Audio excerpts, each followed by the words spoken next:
मेरी परवरिश एक साधारण परिवार में, किसान के परिवार में, मेरे पिताजी किसान थे। वहाँ पर मैंने प्राइमरी स्कूल किया और हाई स्कूल सुरपुरा में गए जहाँ मेरे चाचा जी टीचर थे। वहाँ से मेरा सिलेक्शन हो गया राष्ट्रीय इंडियन मिलिट्री कॉलेज देहरादून के लिए। बिहार से एक ही सीट होता था। हम तो ट्रेन वगैरह कहीं नहीं बैठे थे, सीधे सुरपुरा से पहुँच गए देहरादून। उसके बाद में फौज का कैरियर चलता रहा। एनडीए किए, आईएमए में थे, टॉप ब्रैकेट में थे। तो मेरे से पूछा गया कि आप क्या ज्वाइन करना चाहते हैं। उस समय मैं बहुत प्रभावित था फील्ड मार्शल मानेकशॉ से। तो मैंने फील्ड मार्शल मानेकशॉ की रेजिमेंट 8 गोरखा राइफल्स ज्वाइन की और as a second lieutenant Delhi में जब मैं पोस्ट हुआ तो उनसे मिलने का मौका मिला। वो मेरे आइडियल बने रहे और जब वो 2008 में उनका देहांत हुआ तो मैं उनके साथ था 4 दिन। और वो हमारे रेजिमेंट के पहले कर्नल ऑफ द रेजिमेंट होते हैं। कर्नल फादर फिगर होता है और मैं 8वां कर्नल ऑफ द रेजिमेंट था जिनके हाथों में उन्होंने दम तोड़ा। तो मेरा लगाव उनके साथ हमेशा लगा रहा। फिर उसी बटालियन को मैंने कमांड किया। इंडियन आर्मी के जो लोग जानते हैं सबसे कठिन इलाका होता है सियाचिन ब्रिगेड। मेरे को सियाचिन ब्रिगेड कमांड दिया गया सबसे ज्यादा टाइम के लिए। उसके बाद मैंने कुपवाड़ा डिवीजन में कमांड किया जहाँ पर कि 2005 में अर्थक्वेक आया था। वहाँ का पूरा रिहैबिलिटेशन करवाया।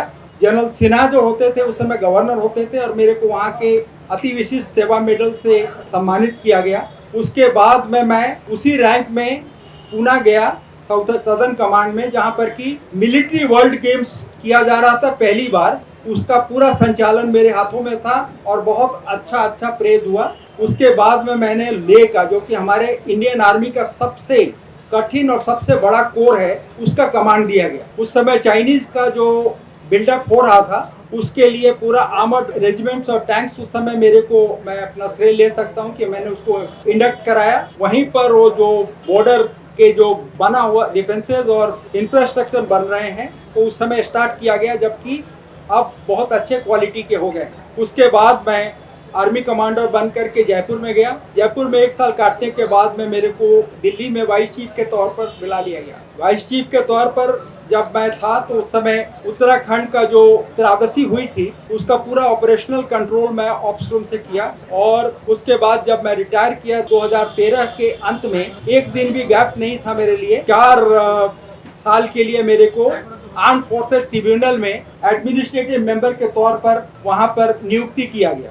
अब जब मेरा पूरा 41 साल फौज की नौकरी, 4 साल जज की नौकरी, ये सब पूरा होने के बाद जब मैंने पीछे देखा तो मैंने कहा कि अपना मैंने फर्स्ट इनिंग्स जितना हो सकता था देश की सेवा में लगा दिया। अब सेकेंड इनिंग्स में मेरे को अपने गांव की तरफ जाना है। तो जब प्रशांत जी ने ये प्रपोजल दिया तो मेरे को लगा कि अब मैं इसी के लिए देख रहा हूँ कि जो बचा खुचा समय है वो वापस अपने समाज को देने में बिताऊं। तो जब मैंने अपने गांव से पूछा तो गांव में बहुत उत्साहित हुए लोग, सब लेडीज वगैरह, पूरा घर भर गया। सबका यही था कि बबुआ तू जा, हमनी के लाइफ अच्छा करो।